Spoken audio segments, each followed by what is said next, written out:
সেই তুমি কেন এত অচেনা হলে, সেই আমি কেন তোমাকে দুঃখ দিলে,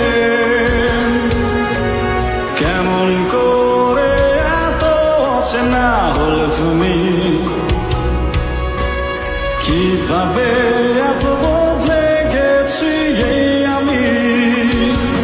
ও বুকেরই সব কষ্ট